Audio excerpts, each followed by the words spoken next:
Nyagasani Yesu nabane namwe.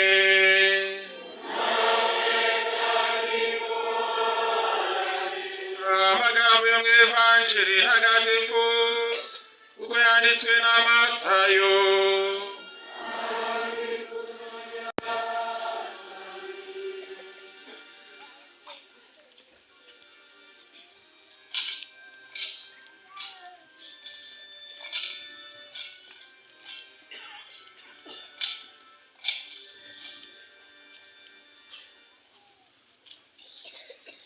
Muri icyo gihe Yesu ageze mu gihugu cya Kayisariya ya Filipo, atangira kubaza abigishwa be ati abantu bavuga ko umwana w'umuntu ari nde? Baramusubiza bati bamwe bavuga ko ari Yohani Batista, abandi ko ari Eliya, abandi ko ari Yeremiya cyangwa umwe mu bandi bahanuzi. Yongera kubabaza ati mwebwe se muvuga ko ndi nde? Simoni Petero aramusubiza ati wowe uri Kristo, umwana w'Imana nzima. Yesu amusubiza agira ati urahirwa Simoni mwene Yonasi, kuko atari umubiri n'amaraso byabiguhishuriye, ahubwo ni Data uri mu ijuru. Noneho mubwiye ko uri urutare, kandi kuri urwo rutare nzubakaho kiliziya yanjye, n'ububasha bwo mu kuzimu ntibuzayitsinda. Nzaguha imfunguzo z'ingoma y'ijuru. Icyo uzaba waboshye munsi kizabohwa no mu ijuru, icyo uzaba wabohoye munsi kizabohorwa no mu ijuru. Iyo ni Evanjiri ntagatifu.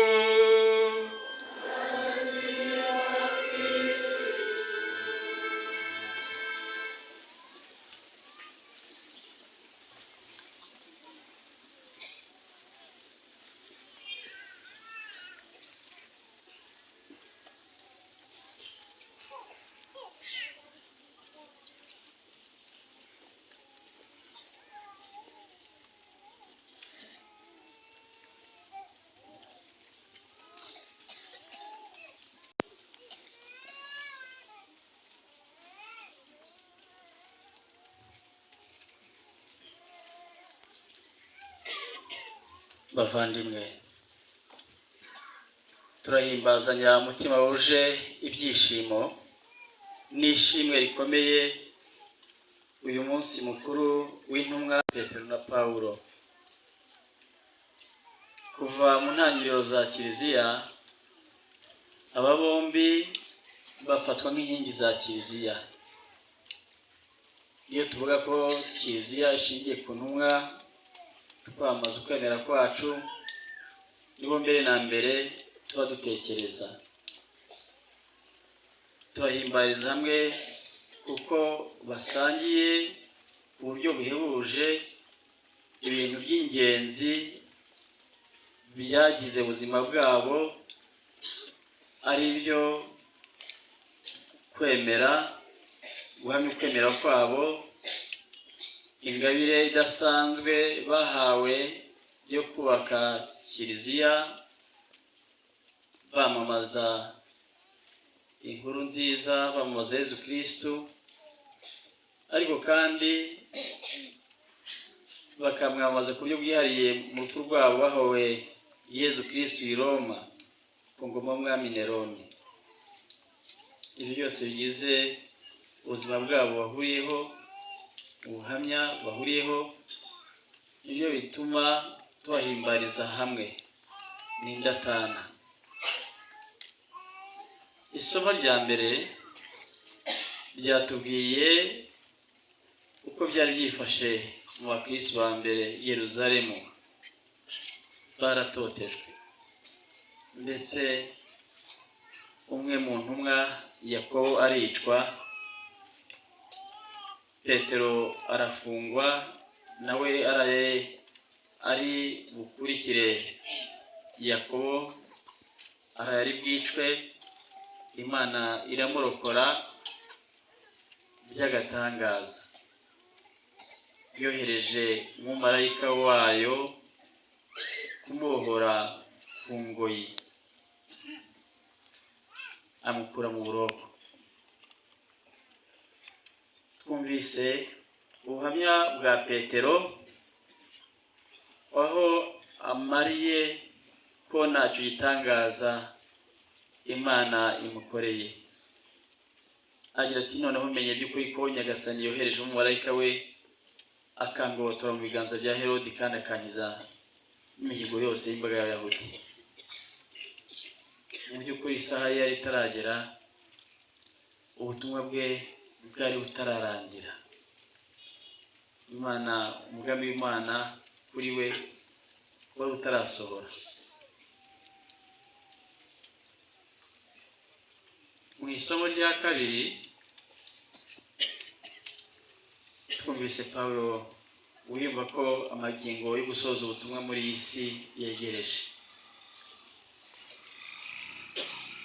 Ariyumvamo ko urupfu rwe rwegereje.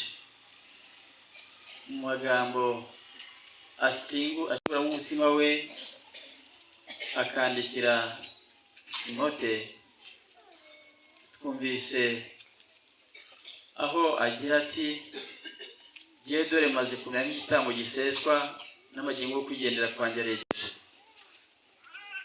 Urugamba rwiza narurwanye inkundura, intera nagomba kwiruka narayirangije, gukomera no gukomeyeho. Ni amagambo abwiye Timote nyuma yo kumutegura, amushishikariza gukomeza ubutumwa bwo kwamamaza inkuru nziza no kuyobora imbaga y'Imana. Pawulo ntashidikanya ku murimo yakoze, ko yawukoze neza kandi afashijwe n'Imana. Niyo mpamvu yizeye tuzagororerwa na Nyagasani. Muri iyi baruwa ya kabiri yandikiye Timote, tubona uko Pawulo ahamya ko Nyagasani yagiye amuba hafi, akamuha imbaraga mu bihe bikomeye yanyuzemo, ndetse no mu bihe yabaga yatereranywe n'abakagombye kumukomeza, kumuha ihumure, inshuti ze cyangwa se abandi. Agira ati, mu ibaruwa, Nyagasani yambaye hafi, antera imbaraga kugira ngo mbashe kwamamaza ubutumwa nshize amanga, kandi ngo abanyamahanga bose babwumve. Nuko ngizwa urwasaya rw'intare. Muri ibyo byose bavandimwe, tubonamo ukuntu Imana yagendanye n'izi ntumwa zayo, yagendanye na Petero na Pawulo. Ntabwo ibyashyitseho babikesha imbaraga zabo bwite, imbaraga za muntu, ahubwo muri byose Imana yabaye hafi. Mu ngorane bahuye nazo irabahumuriza, mu byiza bahuye nabyo nk'igihe babonaga bamaza inkuru nziza ikakirwa, nabwo Nyagasani yabaye nabo muri ibyo byishimo. Ibyo kandi babanyemo n'Imana, urugendo bakoranye n'Imana nirwo rwabashyigikiye mu kwemera kubana n'Imana babikumayeho imbaraga zidacogora mu kwamamaza inkuru nziza. Kristo Yesu akuzwe. Izi ntumwa ikindi cyazikomeje ndetse wenda gikunze kutugora ni uguhora bazirikana aho bahuriye na Nyagasani.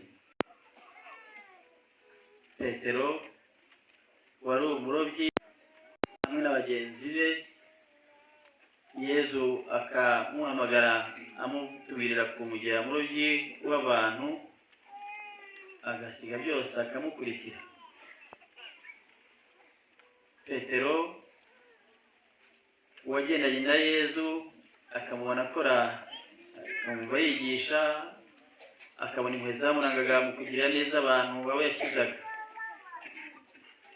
Urwo rugendo yakoranye nawe, cyane cyane iyo ntangiriro aho bahuriye bwa mbere bakamenyana, bikamukora ku mutima, byamubereye imbaraga mu butumwa. Na Pawulo turibuka mu buhamya atanga kenshi agaruka kuko yamenye na Nyagasani wamutoye kuri ya nzira y'ikari Damasi yaragiye gutoteza abakristo kubaboha ngo bafunge. Nyagasani akamubwira ati, Sawuli Sawuli urantoteza iki? Ni Kristo uri gutoteza. We rwose wari Sawuli agahinduka Pawulo, akaba umwogeza w'ivanjiri. Ntabwo Pawulo yigeze yibagirwa aho hantu yahuriye na Nyagasani.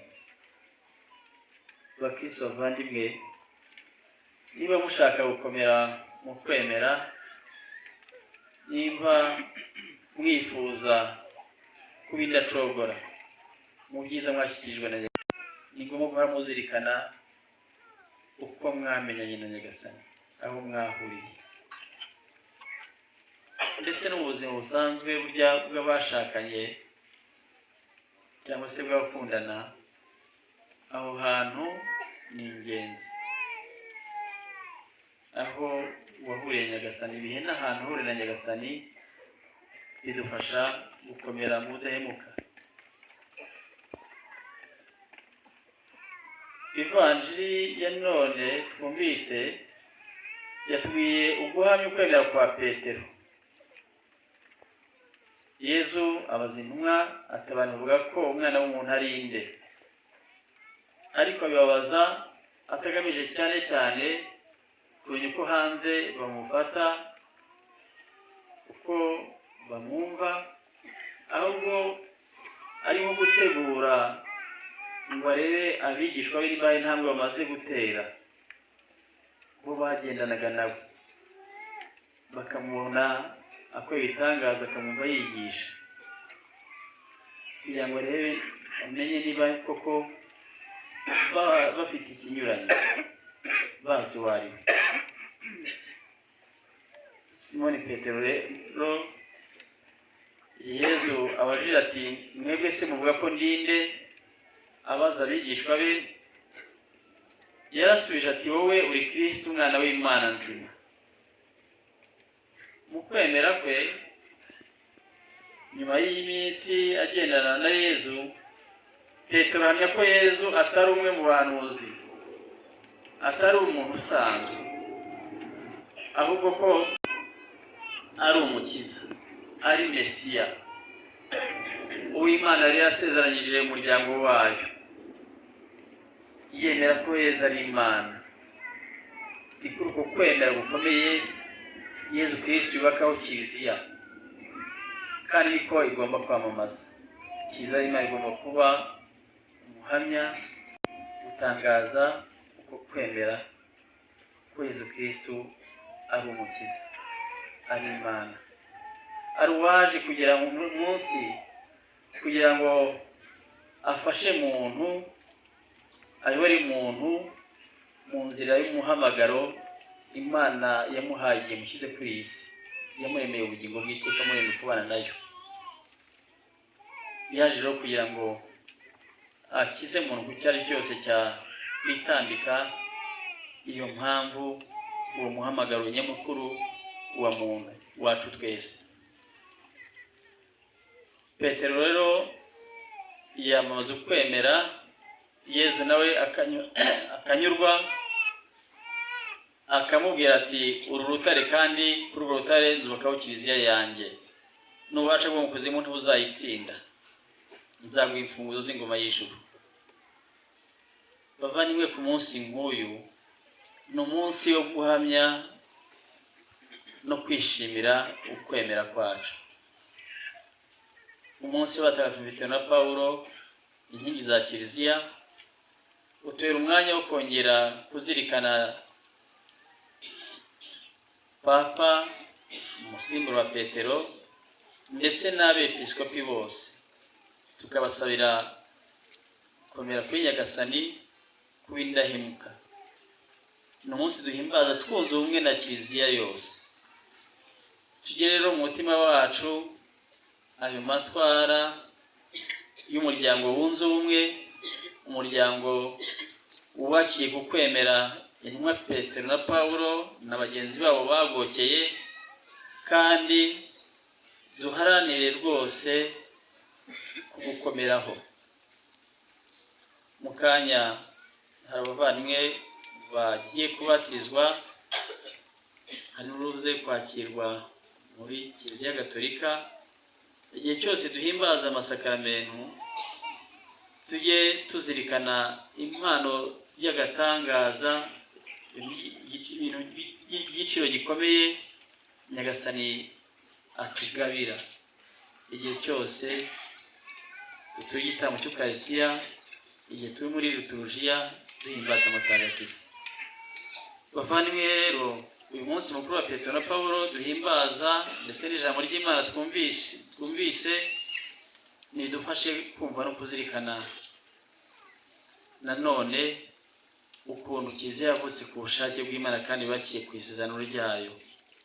Nuko duterwa ishema no kuba abakristo, duterwa ishema n'umuryango mugari w'abana b'Imana wo kiliziya turimo, ku bushake bw'Imana, kubw'ihamagarwa ry'Imana. Petero mutagatifu mu ibaruwa yandikiye, mu ibaruwa ya mbere, mu ibaruwa ya kabiri, umutwe wa mbere, ashishikariza abigishwa ba Kristo gukomera ku butore n'umuhamagaro wabo. Mukomere ku butore, mukomere ku muhamagaro wanyu. Bavandimwe, nicyo natwe tugomba kugira intego, gukomera ku isezerano twagiranye n'Imana, igahora ari rishya, isezerano ryo kuba indahemuka, isezerano ryo kubaho dushishikariye, duhibikanira kuba intungane, kuba abatagatifu, bizaduhesha ibyishimo byo kubana n'Imana, byo gusangira n'Imana mu ngoma y'ijuru. Petero na Paulo bahuye na Nyagasani barahinduka, babaho bahuza n'umugambi Imana yari bafiteho, bemerera Nyagasani kumubera igikoresho mu kugeza umukiro kuri benshi. Natwe duhore tuzirikana ko mu buzima turimo, ubuzima ni impano, ariko kandi ni umuhamagaro n'ubutumwa. Duharanire kuyoborwa n'ivanjiri, duharanire kubaho kumva turi mu mwanya Imana yadushyizemo kandi dushakamo. Tuzitagatifuza, Imana ubwayo dutagatifuza, kandi tuzaba umuyoboro wo kwitagatifuza no gukizwa kwa benshi. Nyagasani Yezu nabane namwe.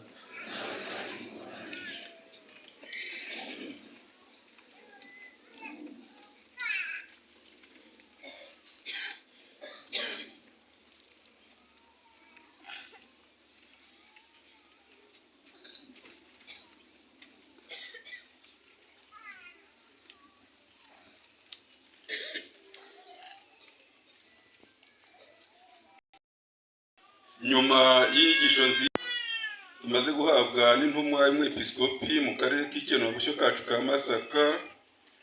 Umwanya ugiye gukurikiraho ni umwanya w'amasakramentu. Turagira ngo dusabe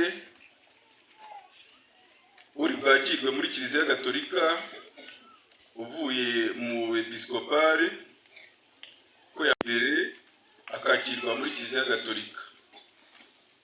Hanyuma narangiza kwakirwa muri Kiliziya Gatolika arakurikiraho batisimu y'abayiteguriwe nyine n'abaraza kwigira imbere hari hagati, hanyuma bahabwe batisimu bateguriwe. None nyuma ya batisimu n'abateguriwe ugukomezwa n'abaraza gukomezwa. None nyuma yaho abagabuzi b'ingoboka bashyashya b'Ukaristiya nabo barahabwa ubutumwa. Nyuma y'ibyo rero igitambo cy'Ukaristiya kiraza gukomeza uko bisanzwe, izindi gahunda turagenda tuzibamenyesha. Yihuse rero uwakirwa muri Kiliziya Gatolika yigira imbere.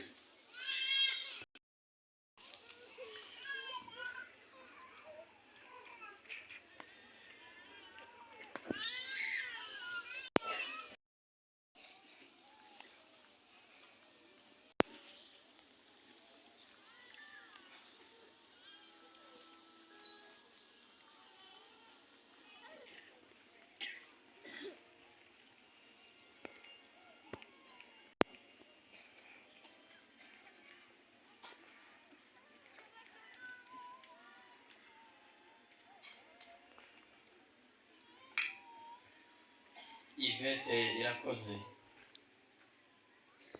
urasaba iki umuryango w'Imana rero Kiliziya Gatolika?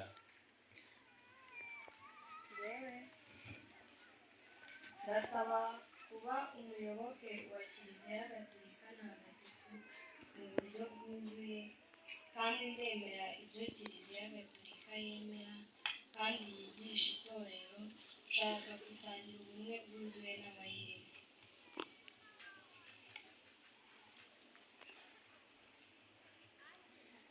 Niba ari uko bimeze koko, ngaho uri imbere y'ikoraniro ry'abakristo mu mazi ukwemera wifitemo. Nemera Imana imwe, Data ushobora byose, umuremyi w'ijuru n'isi, waremye ibiboneka n'ibitaboneka. Nemera na Nyagasani umwe Yesu Kristo, umwana w'ikinege w'Imana. Mbere ya byose Imana Data yari isanzwe imubyaye.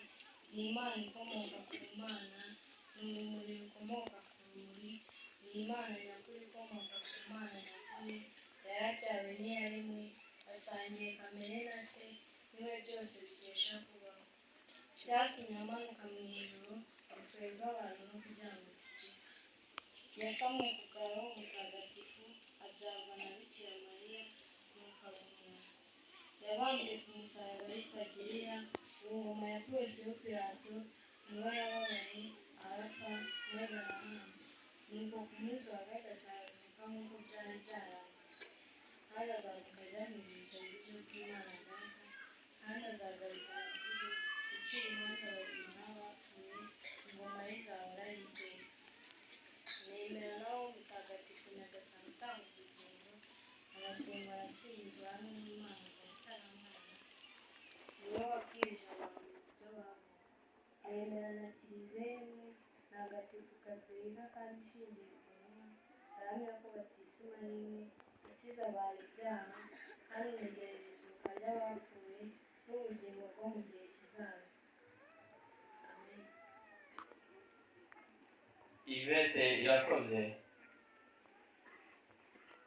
injira muri Kiliziya Gatolika, umuryango w'Imana, maze usangire n'abayirimo ibyiza byose Nyagasani Yezu Kristo yihaye, bizagufashe kugira ngo ubugingo bw'iteka. Amen.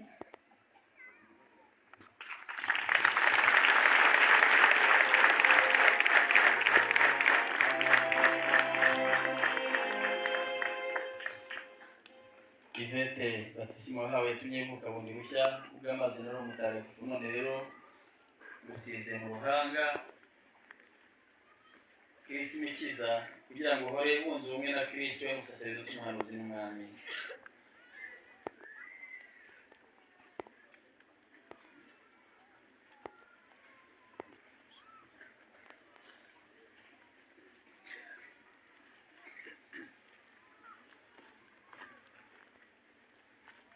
muri batisimu wahawe wemeye gukurikira Kristo mu rw'isi.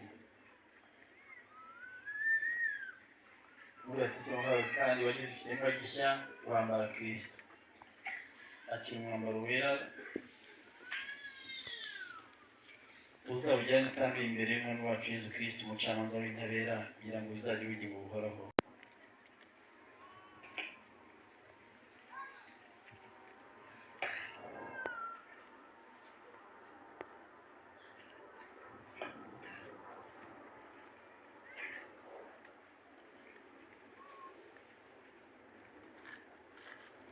Muri batisimu wahawe Ivete wemeye gukurikira Kristo muri rw'isi. Akira urumuri, ujye ugenza nk'abana b'urumuri, kugira ngo ukomeze kwemera, maze uzabone gusanganira Nyagasani hamwe n'abatagatifu igihe azazira kubajyana mu ngoro y'ikuzo rye. Amen. Bavandimwe, mumfashe kwakira no kwishimira umuvandimwe Ivete yakoze ibintu by'agakozi.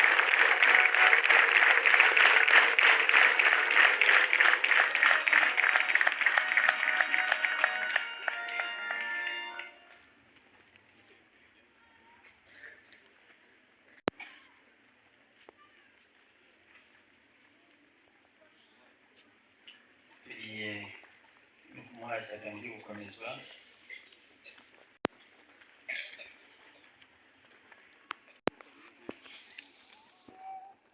Arakomezwa nyuma y'abandi bamaze kubatizwa hamwe n'abandi.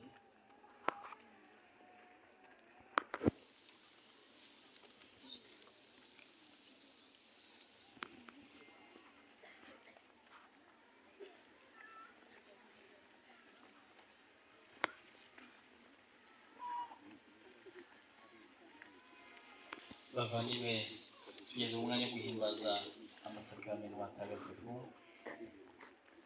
Dushimira Imana impano y'aba banyeshuri bateguwe bagiye kubatizwa, bagahabwa ndetse mu kanya isakaramentu ryo gukomezwa, ndetse birumvikana n'ikaristiya ya mbere.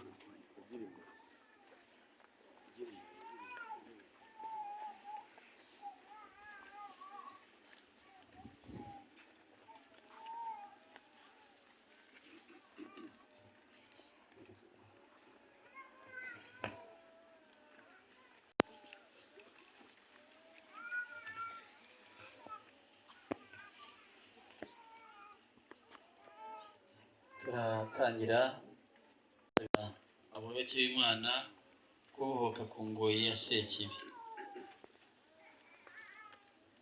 Nyuma turiyambaza, nyuma barasigwa amavuta abigishwa, twiyambaza abatagatifu, noneho hakurikira imihango y'abatisimu nyirizina ibanzirizwa no guhamya kwemera.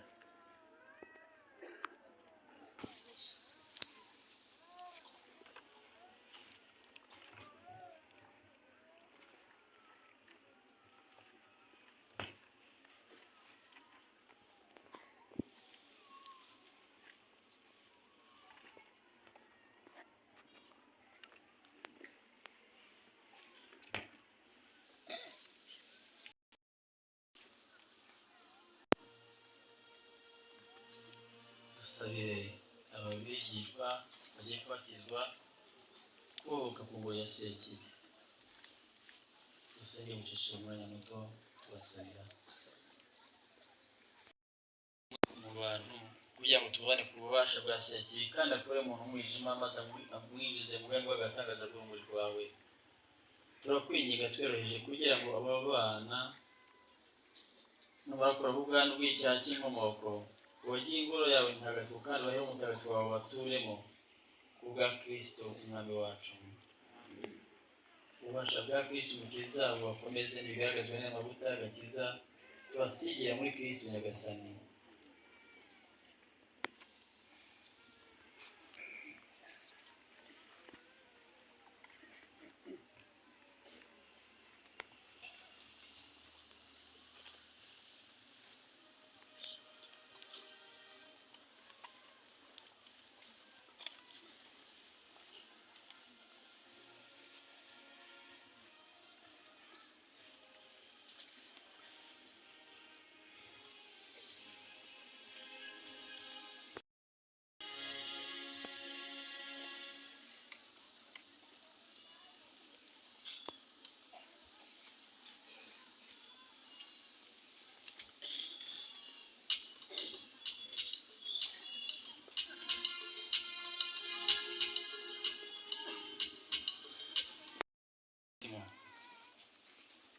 kunga ubumwe n'abatagatifu n'intore z'Imana abasangiye natwe imibereho muri kuri iyi si bagasoza urugendo rwabo gitore bakaba bari imbere y'Imana. Tubiyambaze rero muri umwanya ndasaba ikoraniro ryose guhaguruka.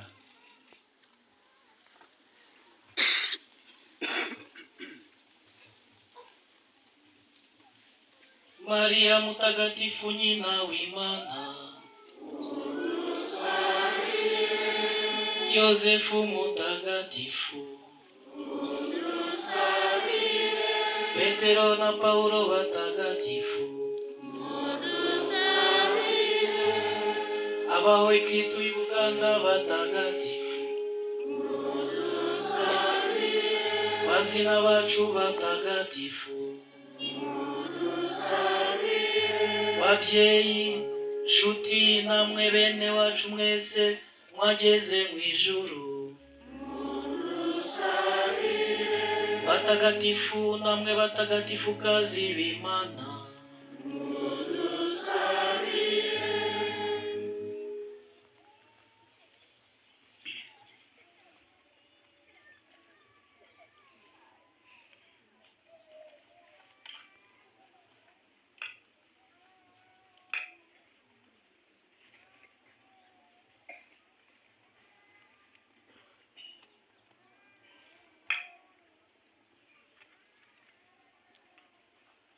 Yesu intore zawe Nyagasani ugiye kuvuka bundi bushya kugabira abatisimu utumbe turagutakambira. Imana ishobora byose uhoraho witeka, turakwinginze ngwino utagatifuze abantu bawe mu sakramenti agaragaza urukundo rwawe rwahebuje.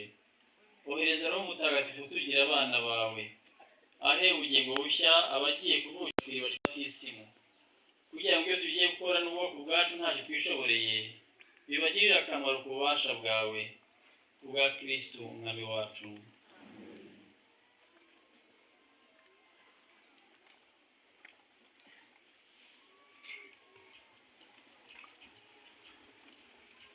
Mukomeze muhaguruke. Bavandimwe, batisimu ni sakramenti ry'ukwemera.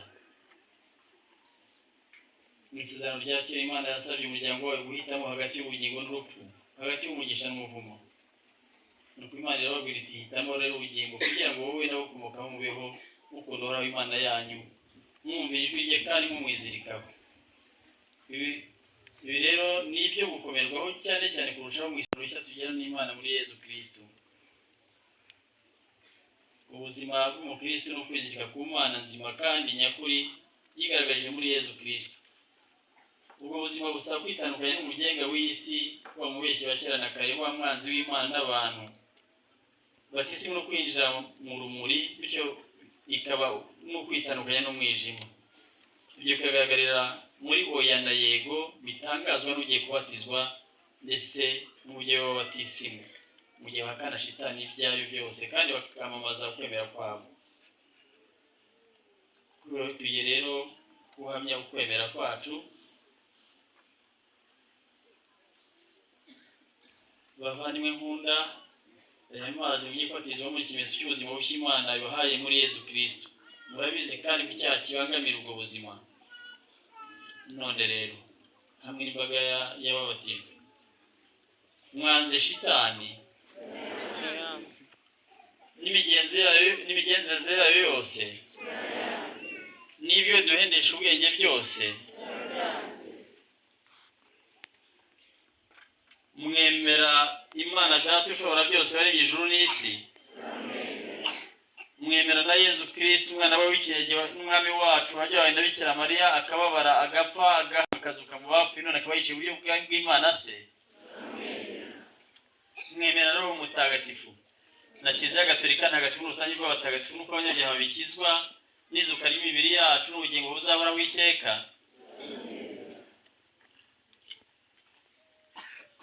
Mwebwe mugiye kubatizwa murashaka kubatizwa no gukomera kwa Kiliziya tumaze kwamamaza muri aka kanya, murabishaka? mwegere iriba rya batisimu mubatizwe.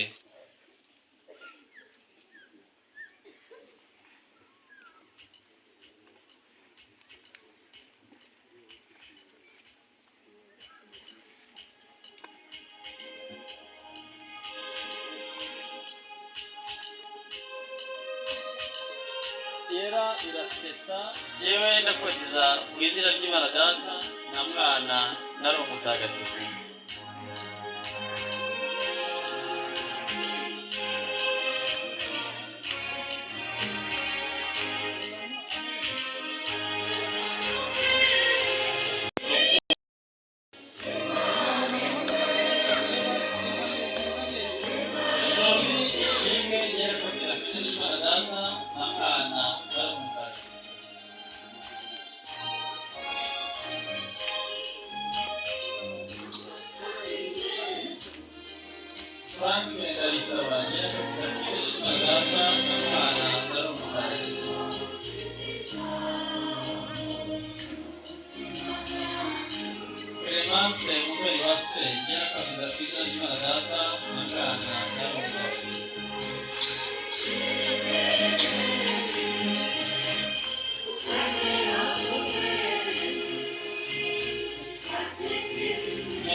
byose sura nyagasani Yesu Kristo wakijije ibyaha byanyu byose inabatuhukisha mu gihugu cy'amazi na Roho Mutagatifu y'ubwayo ibasize Kristo imikiza kugira ngo ubwo mumaze kwinjira mu muryango wayo muzakomeze kubabona ubuzima bw'iteka ingingo za Kristo y'umusaseridoti umuhanuzi n'umwami. Amen.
Umwagizi w'irimo bishya mwese mwambaye Kristo. Nimwakire rero umwambaro wera de muzabageni mutanduye imbere y'umucamanza umwami wacu Yesu Kristo kugira ngo muzagire ubuzima bw'iteka.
Mwahinduwe urumuri rwa Kristo. Mujye mugenza rero nk'abana b'urumuri kugira ngo mukomeze kwemera kwanyu maze muzabone gusanganira Nyagasani hamwe n'abatagatifu bose igihe azazira kubajyana mu ngoro y'ikuzo rye. Nimwakire urumuri rwa Kristo. Ababyeyi b'abatisimu baza bakongeza ku itara.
urumuri baba mushyikirize urumuri abamaze kubatizwa. Ndabona mwese mwabikoze mwari mutima zanjye, mwebwe mumaze kubatizwa muri Kristo mwahindutse urumuri. Guhera uyu munsi rero mujye mugenza nk'abana b'urumuri, mubidacogora kwemera, maze Nyagasani naza muzashobore kumusanganira mwinjire mu ngoma ye hamwe n'abatagatifu bose bo mu ijuru. Amen. Kristo Yesu akuzwe. Mumfashe twishimire aba bavandimwe mu bufasha. Ikaze mu muryango w'abana b'Imana Kiliziya turimo.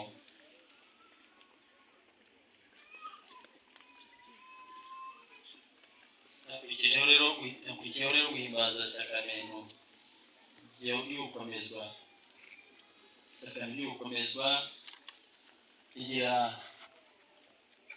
urihawe umuhamya wa Kristo. Abahamagaye kubera Kristo umugabo mu bantu, byamamaza inkuru nziza,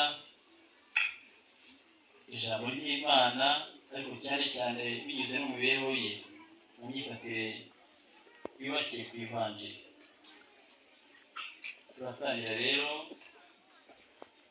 abo bagiye gukomezwa imbere y'ikoraniro n'imbaga y'Imana bahamya ukwemera kwabo. Numvise ko na Petero yahawe ubutumwa bwo kwingingira Kiliziya nyuma yo guhamya kwemera ko Kristo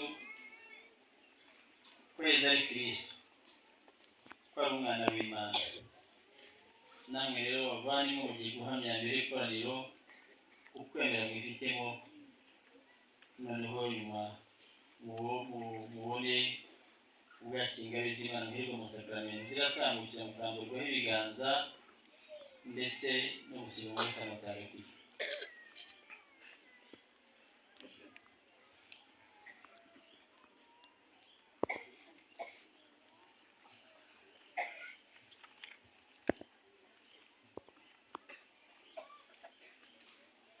Mwebwe ababatijwe n'umutagatifu mwahawe muri batisimu y'abatagatifuje. Mu isakramento ry'ugukomezwa arabatagatifuza binonosoye, mugiye guhabwa imbaraga za Roho Mutagatifu, imbaraga za Roho wa Kristo. Mugiye kurangwa n'ikimenyetso cy'umusaraba we. Kubera ibyo rero muzagomba kuba abahamya b'ibara n'izuka rya Yesu Kristo mu mubana, kurya imibereho yanyu izakwiza hose inkuru nziza ya Yesu Kristo. Nk'uko Pawulo Mutagatifu bivuga, ati umubiri wa Kristo ariwo Kiliziya uhabwa ingabe zinyuranye. Roho Mutagatifu agabagabanya mu bakristo kugira ngo umubiri wubakwe mu bumwe no mu rukundo. Noneho bavanywe nkunda, murabe ingingo nzima z'iyo Kiliziya, mugororokere Roho Mutagatifu, mwihatire kugira neza abantu bose, mugenze nka Kristo wazanywe no kugaragira aho kugaragirwa, muha n'ukwemera gukomeye. Ngaho rero mbere yo guhabwa Roho Mutagatifu mwibutse ukwemera kwa Kiliziya, mwamamaje mubatizwa, cyangwa se niba mwamamaje umunsi mwabatijweho, twabatijwe mukiri bato. Mwanze shitani n'inyango yose n'ibidufisha byose. Mwemera Imana Data ushobora byose muri ijuru n'isi. Mwemera Yesu Kristo umwana we w'ikinege uhoraho wabyawe na Bikira Mariya, akababara agapfa agahambwa akazuka mu bapfuye, none akaboneka mu buryo bwa Se. Mwemera Roho Mutagatifu ugiye guhabwa uyu munsi mu isakramento ry'ugukomezwa ku buryo bwihariye, nk'uko intumwa zamuhaye ku munsi wa Pentekosti. Mwemera Kiliziya Gatolika ntagatifu, urusange rw'abatagatifu, ikizwa ry'ibyaha, izuka ry'abapfuye n'ubuzima buzahoraho iteka. Ukwemera kwacu n'ukwemera kwa Kiliziya yacu twese twiyemeje kwamamaza muri Yesu Kristo umwami wacu. Bakristo bavandimwe, ndaturira guhaguruka tugasabira abagiye gukomezwa imbaraga za Roho Mutagatifu. Dushyire hamwe twese bavandimwe nkunda tukambaza Imana data dusabira abayoboke bagiye gukomezwa muri aka kanya kubw'abatisimu babaye abana Imana yihitiyemo maze bavuka mu buzima bw'iteka. Tumutakambire kugira ngo basendereze muri abo mutagatifu ubakomeresha ingare ze nyinshi kandi kubw'isiga rye ritagatifu akabashushanya rwose na Kristo umwana w'Imana. Dusenge ubucishije umwanya muto.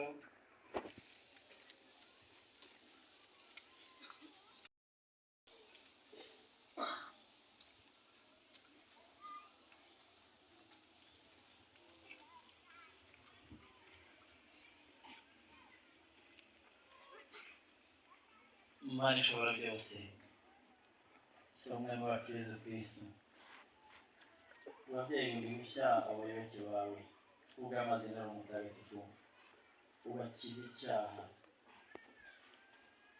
None rero wowe Nyagasani basakazemo umuhoza w'umutagatifu ubahe roho ubuhanga n'ubwenge, roho ubujyanama n'ubutwari, roho ubumenyi n'ubusabane ku Mana.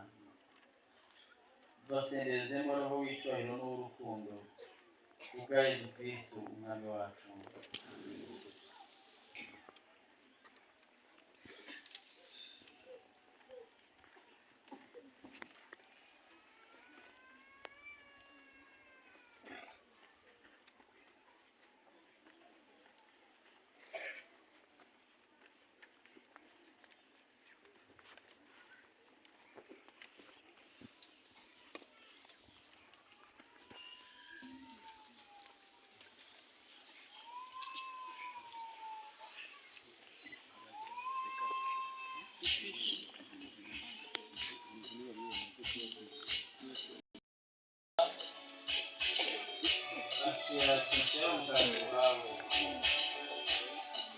Gira amahoro.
Mutima tubirimwe uko dufite kwemera kumwe kwizera kumwe n'urukundo rumwe bikomoka kuri Roho Mutagatifu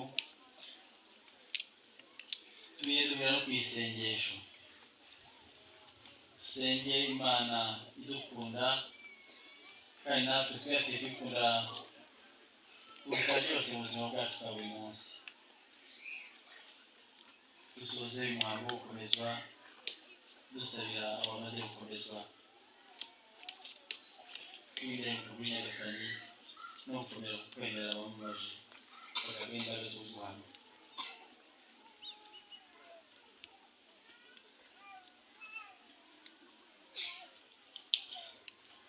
Nyagasani Mana yacu uhaye intumwa zawe Roho Mutagatifu kandi ushaka ko abakurutse bose bamuhabwa babikesheje izo n'abazazizungura turakwinginze rero tega amatwi isengesho ryacu kumeza umutima wo kwemera igikorwa cy'urukundo watangiye ku munsi wa Pentekosti maze bamaze uvanjiri nta bwoba tugusabye ko Yesu Kristo umwami wacu bakristo bavandimwe mudufashe kwishimira abo bateye intambwe bahabwa isaka ryo gukomezwa bagahabwa ubutumwa muri Kiliziya mu muryango w'Imana batizana cy'impundu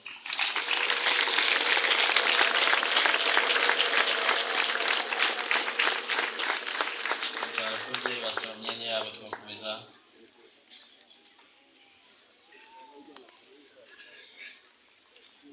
kurari yabaherekeza n'indirimbo yabugenewe.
Mwateguriwe umurimo w'abagabuzi b'ingoboka.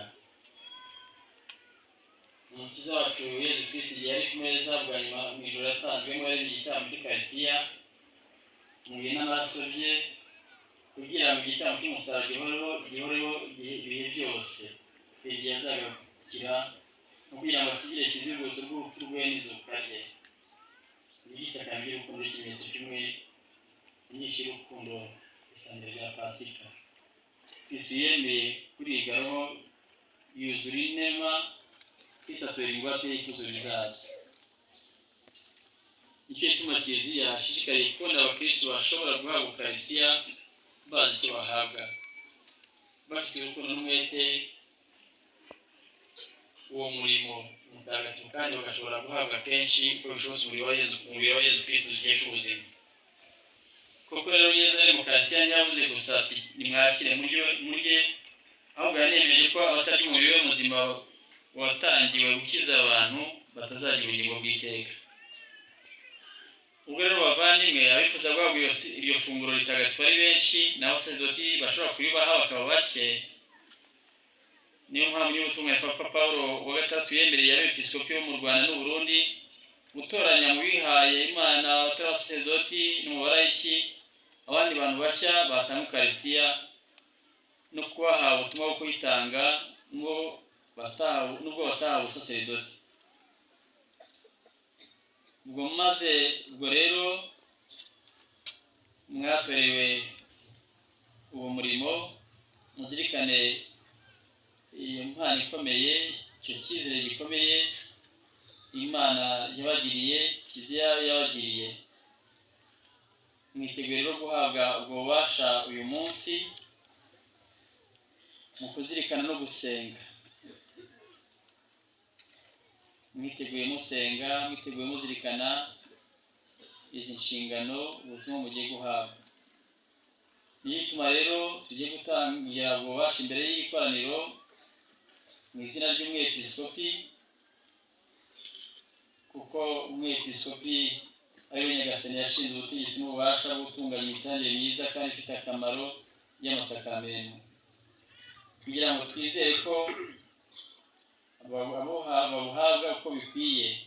Tugiye kubanza kubabariza mwebwe mugiye guhabwa ubutumwa umurimo wo kubagabuzi imbere y'ikoraniro ry'abakristo, imbere y'umuryango w'Imana uteraniye hano. Mugiye gutangaza uko muzasohoza ubutumwa murangwa no kwemera ndetse n'imigenzo myiza bijyanye n'isakaramentu ry'Ukaristiya muzabera abagabuzi. Mbere yo guhabwa ubutumwa hari ibyo mugiye gusezerana imbere y'ikoraniro n'imbere yanjye uhagarariye umwepiskopi muri iyi mihango. Mwebwe mugiye guhabwa ubutumwa bwo gutanga Ukarisitiya, nimudusubize imbere ya Kiliziya iteraniye hano. Mwemera ko Yezu Kristo ku meza matagatifu amaze guha umugisha umugati yabwiye intumwa ze ati nimwakire murye, uyu ni umubiri wanjye.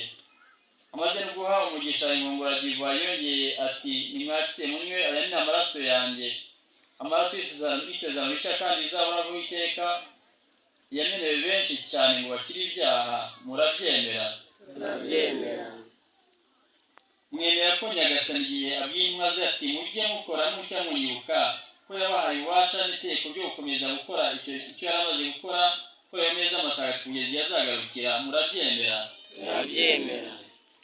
Mwemera ko nyuma ya konsakarasiyo ikozwe n'ubusaserdoti umugati uba wahindutse umubiri wa Yezu Kristo na divayi iba yahindutse amaraso ya Yezu Kristo nk'uko Kiliziya y'Iroma ibyemeza kandi ibyigisha? Murabyemera? Turabyemera. Mwemera ko niyo atari mu misa za hositiya zihinduwe muri konsekarasiyo zibikwa muri tabenokoro zigumya kuba umubiri muzima kandi ubeshaho wa Yezu Kristo wazutse? Murabyemera? Turabyemera. Mwemera ko igihe batura igitambo cy'Ukarisitiya baba bibuka Kristo kandi batangaza urupfu rwe n'izuka rye byaducunguye ku igihe azagaruka mu ikuzo? Murabyemera? Turabyemera. Mwemera ko urya uwo mugati atazi ko arya umubiri wa Nyagasani Yezu aba ariye ugucibwa kwe? Murabyemera? Turabyemera. Mwemera ko umubiri wa Yezu Kristo nubwo atari igihembo cy'intungane ariko nyamara ari ifunguro ry'abicisha bugufi bifitemo ubuzima bw'Imana kandi basonzeye kugera ku butagatifu no kubaho kw'iteka? Murabyemera? Turabyemera. Dusenge umwanya muto dusabira aba bagiye guhabwa umurimo wo kuba abagabuzi b'ingoboka urimo gutanga Ukarisitiya ntagatifu. Ndasaba Kristo guhaguruka mukadufasha kubasabira.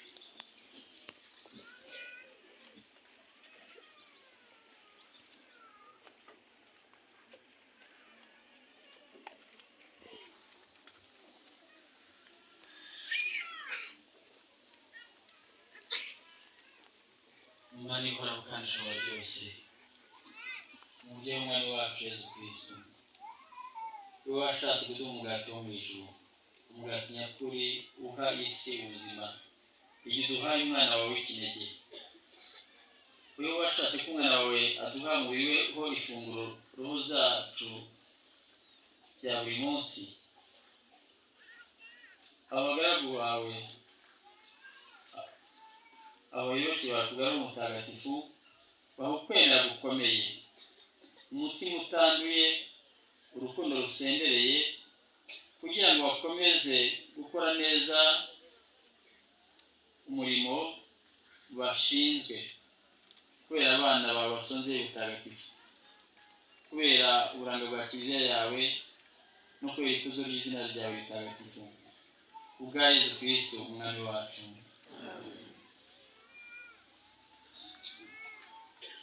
Imana ishobora byose, yo soko y'icyitwa ubutagatifu cyose, nitagatifuze ibiganza byanyu bibuze kongera gukora icyaha, kugira ngo byerekane urukundo rw'Imana Roho Mutagatifu yashyize mu mutima wanyu, ubwa Yezu Kristo umwami wacu.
Manirakarama Placide, Amen.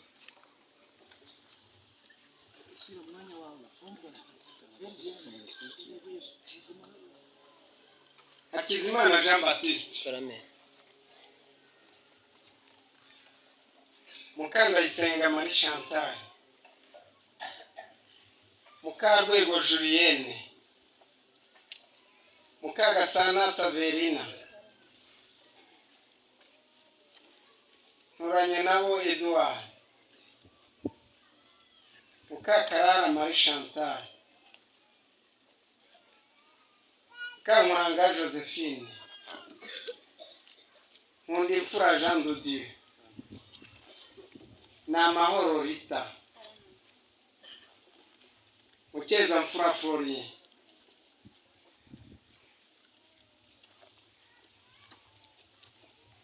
Kizimana Felicien, niyo niringiye Angela, Niringiyimana Jean Bosco, Kanyange Domina,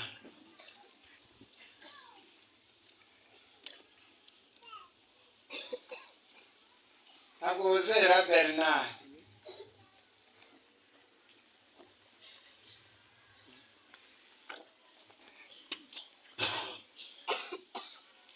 Hagisanimana Jean Damascene,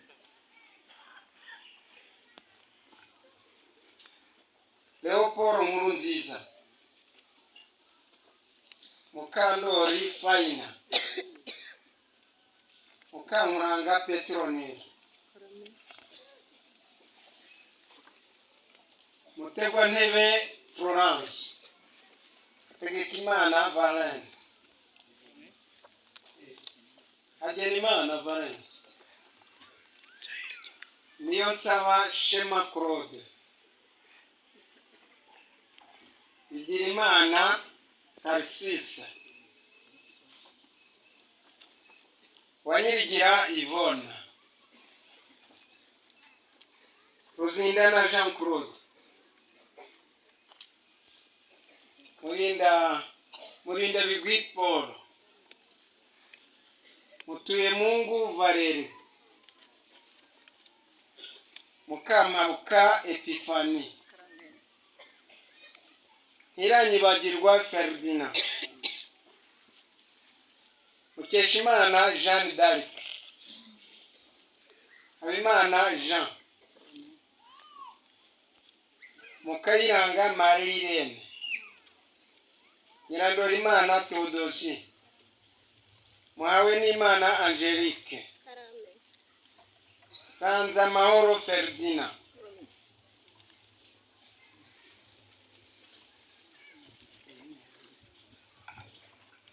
Abakristo bavandimwe, iyi nyandiko abamaze guhabwa ubutumwa butandukanye bahawe